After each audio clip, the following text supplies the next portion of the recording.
well, that's why you're poor. But when I said to young people, you have a chance yet. You have a chance. I'm not saying I'm right. I'm just saying question the hypnotic trance put in your head, because that's what keeps people poor. Because they've been hypnotized and go to school, get a job, work hard, pay taxes. Yeah. Until they change those words, their lives are not going to change. So they get angry, but they're angry at the words in their head.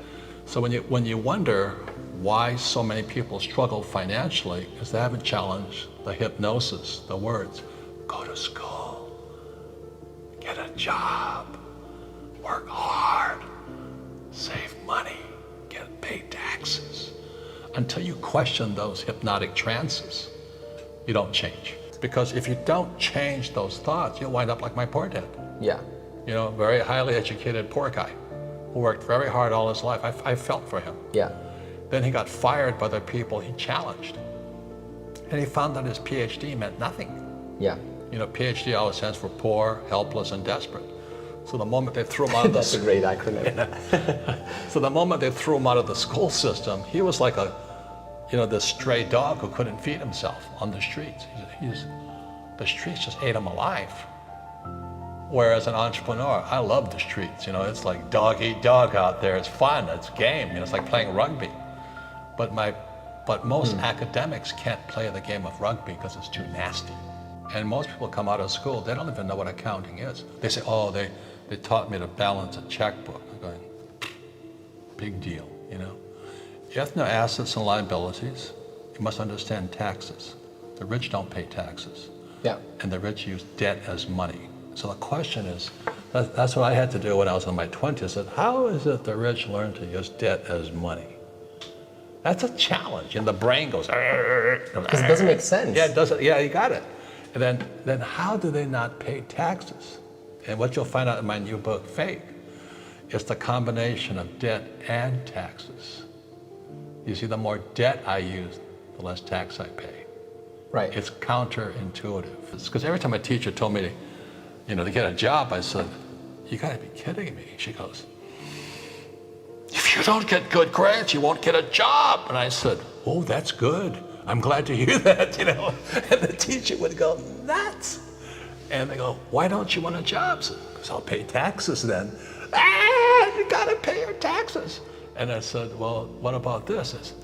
So I took real estate courses, not because I like real estate, because real estate is about debt and taxes. Right. So the more debt I use, which is real money, debt is real money, the less tax I pay. The biggest thing for most young people is that our schools teach us to be ICs, independent contractors. Okay.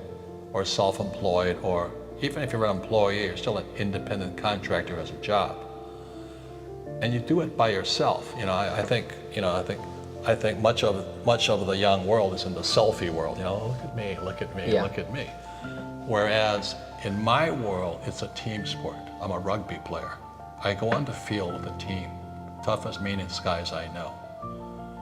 And so you could be the A student from Princeton, but I go on this field with 15 tough men, kick your ass. And so the average guy is coming out there, you know, like, oh, I got an A, I went to Princeton, I went to Harvard, and corporate America comes out and they go, boom. So that's why when I talk to young people, I say, look, it's a team sport. So the first person I have is a bookkeeper. Bookkeeper is the lowest paid person on my team, but the most important. Right. The bookkeeper then keeps the accurate records that my accountant can use, and my attorney can use, and my banker can use. That's the combination there. And my banker, my attorney, and my accountant must work together as a team. Most people, their bankers, accountants, and attorneys don't work together as teams. Because in school, we're taught to take our tests on our own. If you ask for help, you're cheating. In my world, it's called cooperation. And what I found with most smart people, they don't know how to cooperate. They don't know how to ask for help. Because in their brains, that's cheating. It means you're stupid. It means you're weak. It means you're stupid. Crashes make the rich richer. So what happens is, there's an old saying in investing, the bear goes up, the bull goes up the stairs. There's bulls and bears, right? Yeah. So the bull goes up the stairs, the bear goes out the window. So if you want to get rich quick, I like the crashes. Because you can buy low. Oh, shit, it comes down so fast. So if you can do it in stocks, you can short the thing, you can do, naked put, yeah. You can be instantly quick. But it's slow going up, but it's fast when it crashes. So right now, if I was a young person, I'd be taking probably a stock options course to trade the market coming down, because you'll get rich faster that way. It takes about 5 years to practice that. But I love crashes. I get really excited about a crash. Unfortunately, most people get wiped out. But nonetheless, the facts are crashes make the rich richer. Fake money, fake teachers, fake assets. Yeah. It's the same thing. See, it's all one big system. Yeah. The only way they can pull off the fake money is by having fake teachers. And the only way you can buy fake assets is by having fake money and fake teachers. So it's a very good reinforcing loop. And that's why I'm just saying out here to the young people, question this. Go to school, get a job, work hard, pay taxes, save money, get out of debt. Until that is questioned. And then ask the question, why would I be saying that at the risk of going to jail if it wasn't legal?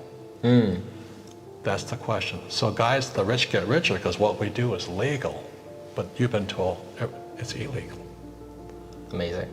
Say not paying taxes is legal if you're an entrepreneur, but it's illegal if you're an employee. Well, I think the key is young people, because the system of fake money, fake teachers, fake assets, they screwed me, my generation. My generation is never going to retire. The medical expenses are going to go through the roof just when America goes broke. But they didn't just screw old guys, they screw the millennials. So they're coming out of school deeply in debt and still haven't learned anything about money. So the system of fake money, fake teachers, fake assets screws everybody. Not only in Romania, but all over the world. So that's really, if you can think, comprehend something that big, then you can make your own personal choices and changes.